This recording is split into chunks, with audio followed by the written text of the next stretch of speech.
how an episode of The Simpsons is created, from your standpoint? It's changed over the years. We started out doing it the way we were used to doing it. We'd pitch out a story, beat by beat, what every scene should be about, some key lines, and somebody would go up and write it. We'd read it, we'd rewrite it. And now it's team written, so that the story is pitched out. Until recently, we used to have these retreats where we'd go away for 2 days with all the writers, and everybody would bring in story ideas, and we decide then what the stories for the season would be. And now it's more immediate, and you split up into 2 rooms, and there are teams of writing, so that it's very much more than other shows I've been connected with, team written. And the author are, they're head writers, they're key executive producers, but it's team written. And what I do now, because we're doing this when we're doing our 14th season. So what I do is I go in when we read it at the table, and I go in once a week at the reading, and then I go in, and there are days when I can just walk away and say, gee, that was fun. There are days when we go in the room and we work on the story. How involved are you in the animation process? That's pretty much takes care of itself. The models exist. They get back. The first thing we get back are animatics, it's all black and white, and it's crudely drawn, but you can correct the ideas and go in and give notes on that, which are then tweaked. Is that something you do? No. In the old days, I did.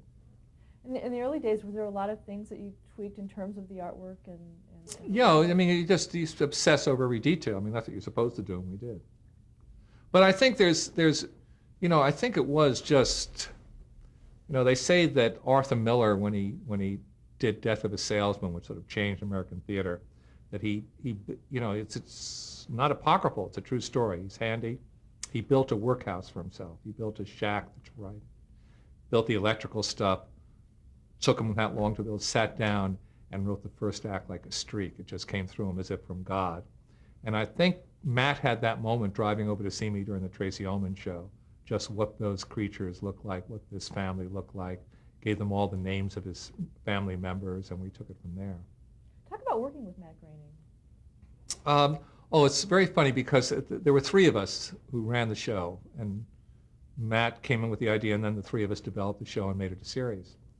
And the other guy was Sam Simon, as I said. Matt and Sam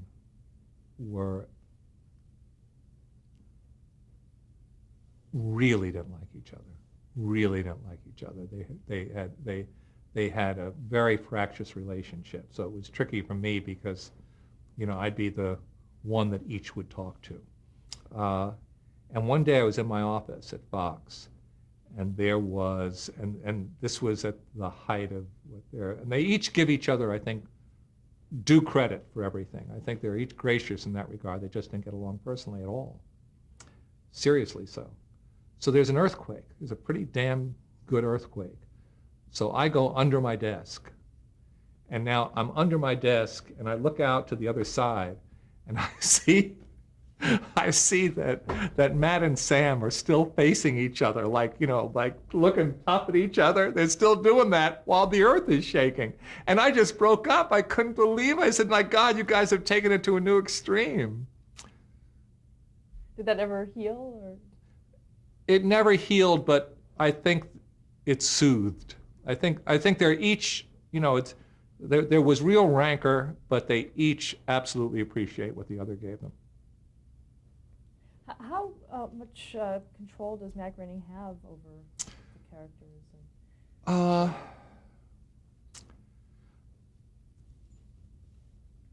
If you have to get to control, it's not a good conversation. I guess theoretically I have control. But I think the only way it works is if somebody's right, you sort of sense it and you do it, and if somebody's wrong, you talk more about it. And Matt represents great things. I mean, he was, but he was the most grudging about letting The Simpsons go into space and having aliens. And I think that was very good for us that Matt was fighting that for as long as he did, and it was very good for us when the fight was over and we went into space. I think each is good, and I think that's what Control is on the show. It's that kind of dynamic that describes. I mean, we all have different taste, and the show allows you to go in very different ways. Funny, when we all talk about our favorite shows, they tend to be the ones with great character and story, but the great things about The Simpsons is that we can go out and have a great time. And, now it's so amazing because people who were 12 years old and loved the show are now, 26 years old and writing for the show. So it becomes something bigger than anybody. It does. There's a guy named Al Jean who we haven't talked about, who was one of the key people from the first year on. So he and his partner were the great writers, and he's in day-to-day control of the show right now, where Matt and I go in on that same reading I described, and Al Jean is the guy who's really in control of it. Yeah, we go in and we talk about it, and I think, what Matt and I say gets addressed, but it's not that kind of spirit. I mean, it's called showrunner, what Al Jean does, day in and day out. He's there, and that's all he does, and it's a lot to do. We're just coming up on the 300th episode of the show. How is that? Do you feel that it's harder to write now? No, because we keep on getting people. People love working on the show, and we get enough new blood, but the old blood stays with it. Like I say, I think one of the best things for the show is people go off, live lives, and come back with a new appreciation of the show, because we are an island. And so I just think that you can't talk in terms of we can talk about how the show started and what created the show, but once you're 300 episodes, we're off any chart that anybody ever imagined or could imagine, and it has its own dynamic. But Al Jean has made a tremendous contribution to the show. What kind of audience does the show have? Here's my favorite viewing experience of something that I had a hand in doing. It was in the first season, and I had young kids, and my wife's parents were visiting, and we were all watching the show, and we all laughed at different times, and I just loved that. I mean, it was just, you see, so often family entertainment is described as something that is boiled down so that it entertains everybody. But this show is all over the place. I mean, you can be, our college audience is enormous because there are jokes buried in which they love to see, they love to replay. People play, and we have a cult. I mean, The Simpsons now has a cult too. And then we have a regular television audience. It's sort of amazing. Are there a lot of hidden things that you do in the show? A lot, yeah. A lot of people have fun doing the show, and they're talking to their fans too.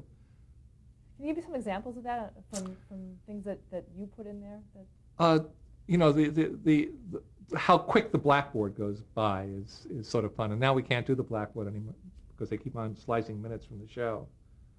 But any sign, you're passing through something and something will have a funny sign. It's just nothing you linger on. It's just, we don't care if you don't catch it. What about character names, things like that? Yeah, I think everybody, yeah. What about some of the trademark phrases of the series? Where did they come from? Well,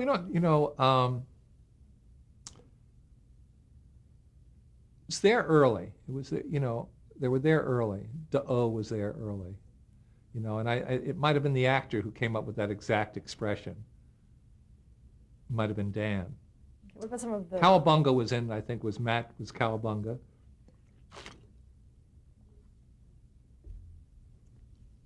What about the merchandising of the show? Is that something you were involved in? It's Fox's decision. We do get, when we think something is really heinous, we get to say so. Any examples of that? Well, there's been some poor taste stuff and cheesy stuff, stuff that falls apart we don't want either. Talk about Fox's scheduling of the series. How that affected your viewers. We in this negotiation, we asked for a guaranteed time period, which nobody does and they won't give. And they said they can't, but they gave us letters of intent that that the earth would have to tremble in a certain way for them to change us from 8 o'clock on Sunday. And for a while there, you were up against the Cosby Show. Well, that was suicide. We were doing so great. We had a niche for ourselves. We had a great time period, and they switched us to Thursday night against the #1 show ever, and I thought they killed us. And by the way, there's King of the Hill got a time period change. King of the Hill followed us, and it's a brilliant animated series, and they never quite recovered from it, from being moved from us. And I thought that was going to happen to us when they moved us against Cosby, and it did not. What do you think The Simpsons says about the modern family? I think any success, except for the dramatic series, I wonder if I mean this. I'm just going to try it out. But if you watch The Simpsons and you watch Friends and you watch Will and Grace and you watch Everybody Loves Raymond and you watch, the Mary Tyler Moore Show, or you watch, I think the thing that these shows have in common is sort of liking people. I think even The Simpsons, which is brash and counterculture and all that, we recognize the family dynamic. We recognize that the family is stuck together for better or worse. We recognize the ties that bond. We have shows about the duty of being alive, but in a perverse way. But I think that's what successful shows have in common, rather than plastic people, or I think those are the ones. Or I think so. What does it say about modern society? I think, this is, it's so tricky because this happened in the, everything seems to be going south so much. I mean, the breakdown, certainly in things that I knew, that there's no union movement per se anymore, that nobody can use the word liberal, that people are workaholics, that we have things like type A, that just all this stuff about the cell phones glued to our ears, and all this stuff which does go on and is frightening. And then in the culture, there was a moment, I forget how many years ago, you could look it up, but where I produced a movie called Jerry Maguire, and we were nominated for Best Picture, but everything else was an independent film outside the studio system. And it looked like the end of it all, because it meant the studios were no longer doing pictures that could be recognized. Everything was an independent film except for Jerry Maguire. And now it's a renaissance. Now studios are making pictures of quality. People, it seemed like everybody would have to sell out. Everybody would have to do a movie for a 14-year-old boy to eat. It seemed like that was going to be the way the world worked, and it hasn't. It just, there are those movies in there, but there are some of the best guys, and some of the best of them don't compromise, do have a slant of looking at the world, and that's what their work is based on.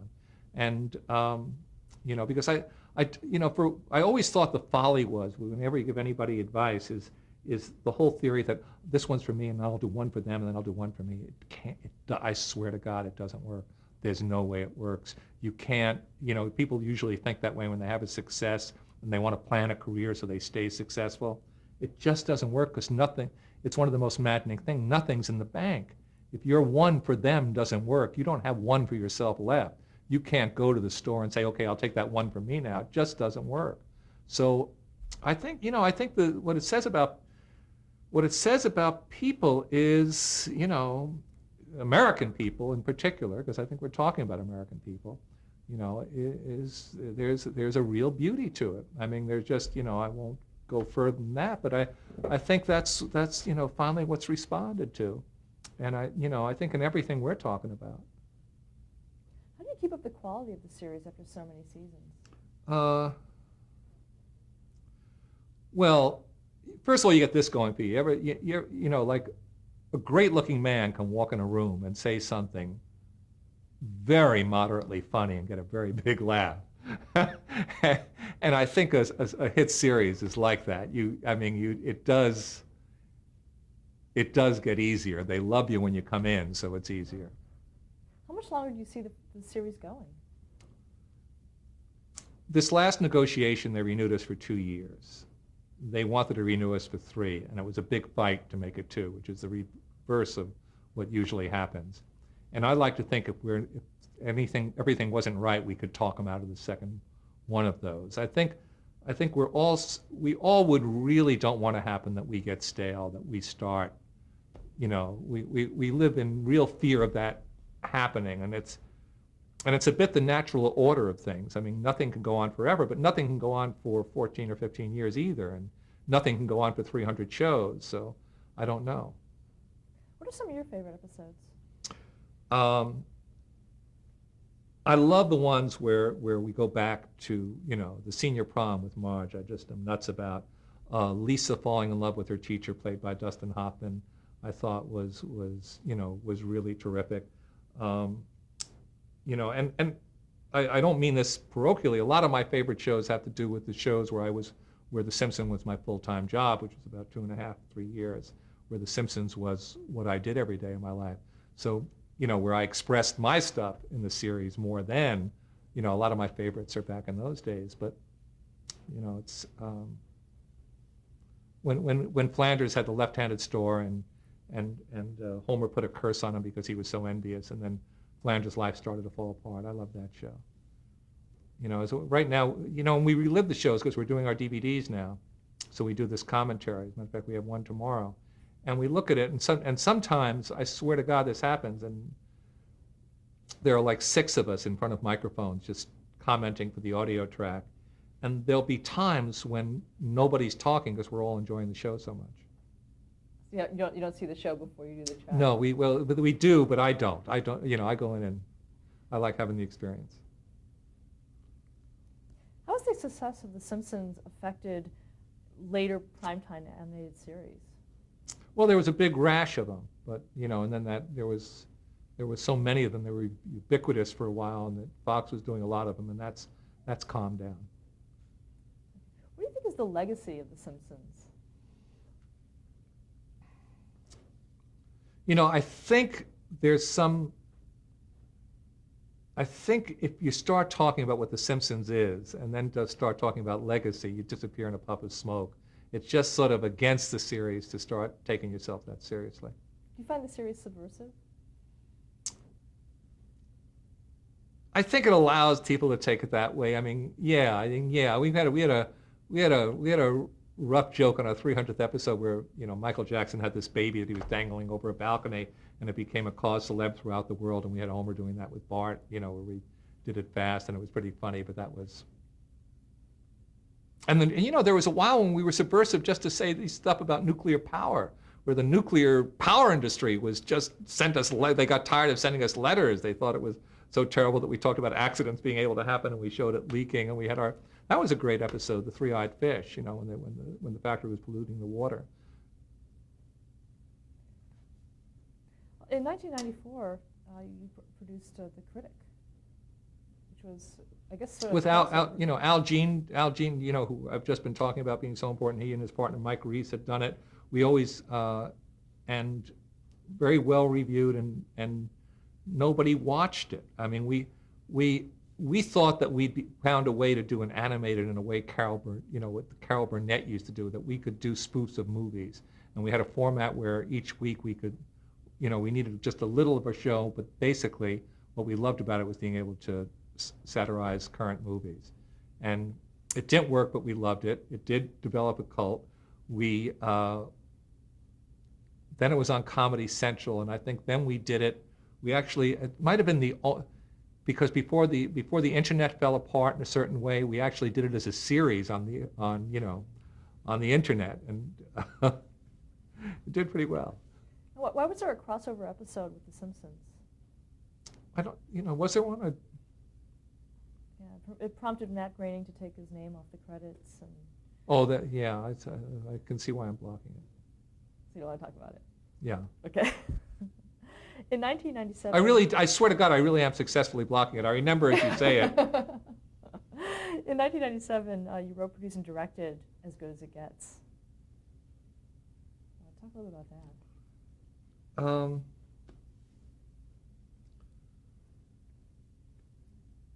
It was a script that was written by a wonderful writer that was brought to me to produce, And the guy had been through the mill of studio notes for years, and it almost being made and almost being made. And it was bittersweet, and it was very good. And he was he had been given so many notes by so many people that I really did sit down to show him what I meant by writing some things, and I was still writing a year later. So in a strange way, it was a collaboration, the script, except we never sat in the room together, but the final result was a true collaboration, just done in a different way. And it had, and that's when the disease became clinical, the ending became different, the tone became very different. It became, more aggressive as a comedy, and started to address, my stuff as he addressed his stuff in it. And so that we really had a great experience with each other, even though we spent remarkably little time together. We had, I had a great appreciation for what he did, and he was very happy with what I did. And then I began to direct it, but because of the delicacy of the tone, in other words, we had a really savage man saying savage things, which I loved writing. I mean, I just, when the Hispanic woman knocks on his door and he lets off this, I mean, some of the speeches, I just, I was like this, I was having so much fun writing them. And then we started to film it, and then the fun sort of stops. It gets very serious, you got him there. And I had a very hard time, and Jack had a very hard time, Jack Nicholson, because usually you can talk a lot about, we should go, that's the direction, we go, they call it directing, yeah, we should go this way. And here I just was able to say, not this way, which was murder for the actors, especially him, because I couldn't define where we should be, but I had a great sense of not being there yet. Very frustrating. And fortunately, we're friends and we've worked together before, and we have enormous goodwill towards each other, because I think if we didn't, it would have just exploded. I mean, there was, the most infamous day, things were so difficult, and you know how expensive it is for a day of filming, and I sent the crew home at 11 o'clock in the morning because we weren't getting any work done. And Jack and I sat there on an empty stage, and we talked for 3 hours, and I have no idea what we said, but we needed just to do that. We really needed to. And then we went on from there. And it was never secure, never. We filmed more or less in sequence right to the end. It was just every day it was getting away from you. That was, I don't know why, that was the experience of doing the movie with usually you ride a roller coaster when you do something like this. You go through, oh man, this is going to work too. Oh my God, everything's over. It's going to be. Here, it was everything's over every day, and until the picture came out. Would you like to direct another film? Well, yes. I mean, I'm writing something. I'm writing a picture now that I have so much time between pictures that in that time, and I have a very poor memory. I've really been extraordinary here. I've been like you have no idea. I'm surprising myself that I'm remembering anything about what you're talking about, because I have a real bad memory. And I forget about everything I love about directing. And I do my memory does tell me the parts that, the other side of it, but I forget that I love it. I do forget that I love it once, and then I start doing it again and working with the actors, and I lose myself. And it's the kind of thing that's just happens, and I don't know how to, because it's all about, I think, any of this kind of work, not so much let's see. Yes, everything. It's all about losing self-consciousness. It's all about just, come on, and that happens to me when I'm directing sometimes. Did you have a mentor in directing? I mean, Alan Pakula, who directed the first picture, was as close as I have, but it's so funny. I guess I'm not technical. I'm not a technical person. So, but I obsess about details. So it sort of adds up to something finally. But the best thing about that, when somebody comes to me and they're going to direct, my tip to them, I pass on to somebody who gave it to me, is have clean socks put away. So in the middle of the day, you put clean socks on. It gives you a little lift, because This is like, I think, a great directing tip. I mean, I'm telling you, it's a great directing tip because part of it is keeping your energy up. Part of it is energizing, 3 o'clock, people getting tired, and you're the energy source. So anything, and Alan used to go in, and I remember there'd be a Teamster who stood outside, and you'd get in there at lunch hour, and then you'd see his trailer rock a little, and the big Teamster would say, "Boss is going to sleep."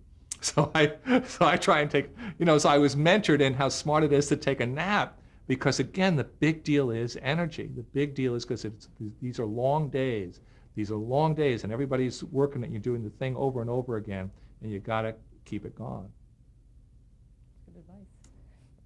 Socks is great advice. This is good advice. In 2001, you executive produced What About Joan? Yeah. That was like my worst experience, and I love Joan Cusack, and I was giving her advice from afar, and because I love her, because she was having all these people wanted to do a series, and every network wanted to do a series, and she wanted to do it in Chicago, and she needed to do it in Chicago. Her husband's there. She's smart enough not to screw up her family life, and the idea of doing a series in Chicago when you're in Los Angeles is not good, because you have to depend on the people who are there in a way that usually gets earned, and in this case, it's a matter of geography. But Joan was great, man. She has a joke. She has a joke, I think, in the pilot episode that no other woman alive could do. Where I think maybe it's the second episode or something like that, where it's a situation where I think it's how often she had sex in her life or something like that, and she can't say it because she's too shy, so she does it like a horse counting. And I don't think any other woman could do it, and it was a scream when she did it. She's just a rare talent because she can she's a very gifted actress who I worked with on broadcast news, where my fear was that she was going to steal the picture because she was so great. Very gifted, but she also has clown in her, and she has warm human being pouring out of her. I feel very badly that the series didn't work because she's so gifted, but Chicago was tough. It was really tough. Talk about your life and career now. How important is it for you to continue working?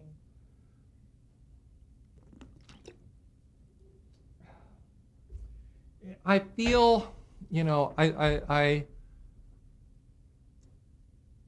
my hunch is it is important. That's my hunch.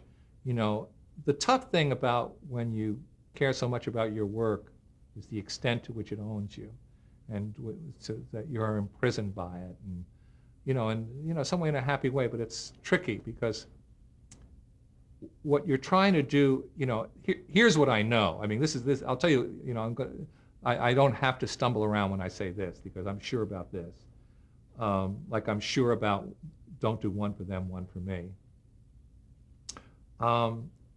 The great privilege that you can get out of doing anything in this line of work is to do something that you believe in, that you have an idea and you run with it. I got a crazy idea and I run with it.